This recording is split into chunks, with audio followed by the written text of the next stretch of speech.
오래전 미국 중서부의 한 대학에 매우 뛰어난 젊은이들이 있었습니다.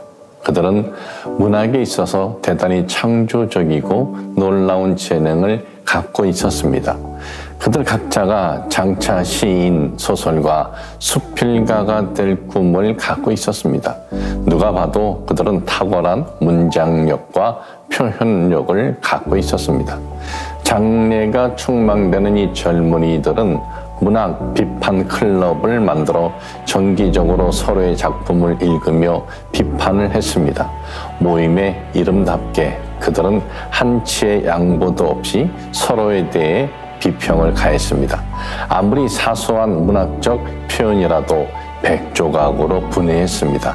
말 그대로 혹독한 비판이었습니다. 냉정하고 무자비했으며 가혹하기조차 했습니다.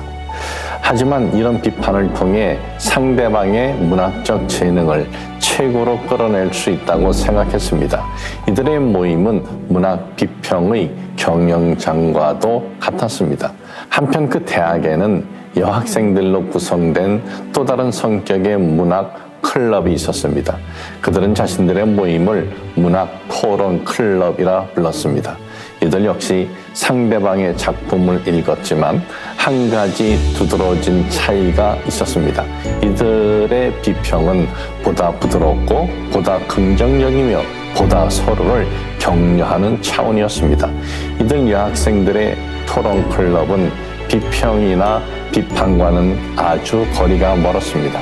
아무리 사소한 문학적 시도라도 이 클럽에서는 높이 평가받고 격려를 받았습니다. 그로부터 20년이 흐른 뒤 그 대학의 교무과에서 학생들의 경력에 대해 조사를 하던 중 문학 비평 클럽과 문학 토론 클럽의 회원들 사이에 문학적인 성취에 있어서 현격한 차이가 있음을 발견했습니다. 비평 클럽에 소속해 있던 그 많은 문학 천재들은 그중 단 한 사람도 이렇다 할 문학적 성취를 거두지 못했습니다. 그러나 토론 클럽에 소속해 있던 문학도들 중에서는 6명의 뛰어난 작가가 탄생했으며 이들은 나라 전체에 커다란 문학적 명성을 얻었습니다. 세상에는 비평가가 참으로 많습니다. 사회 각 분야의 전문적인 비평가뿐 아니라 도처에서 우리는 아마추어 비평가를 쉽게 만날 수 있습니다. 사회를 비평하고 정치를 비평하고 종교와 다른 사람들을 비평합니다. 원래 비평이 갖고 있는 넓은 뜻은 사물의 아름다움과 추함, 선악, 장단점 그리고 시비를 평가하여 가치를 판단하는 것입니다.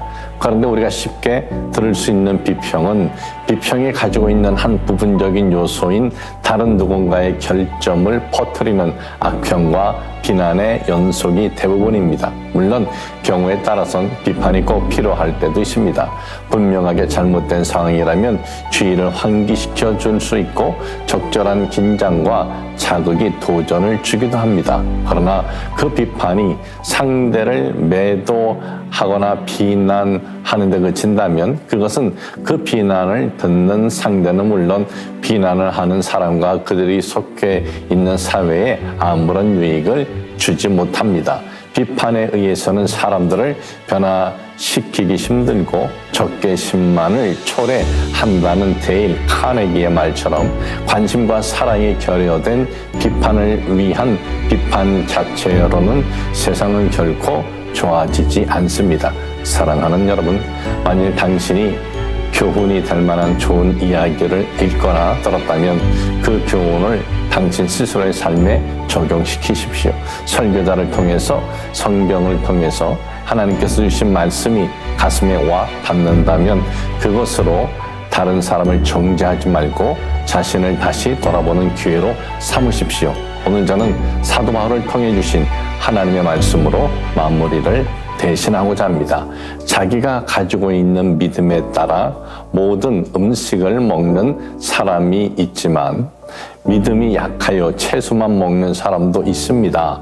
모든 음식을 먹는 사람은 채소만 먹는 사람을 업신 여기지 마십시오. 또 채소만 먹는 사람은 모든 음식을 먹는 사람을 비난하지 마십시오.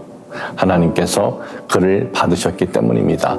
여러분이 누구이기에 남의 종을 판단하십니까? 그가 서 있든지 넘어지든지 그것은 자기 주인이 관여할 문제입니다. 종이 서 있게 된다면 그것은 주님께서 그를 서게 할 수 있기 때문입니다.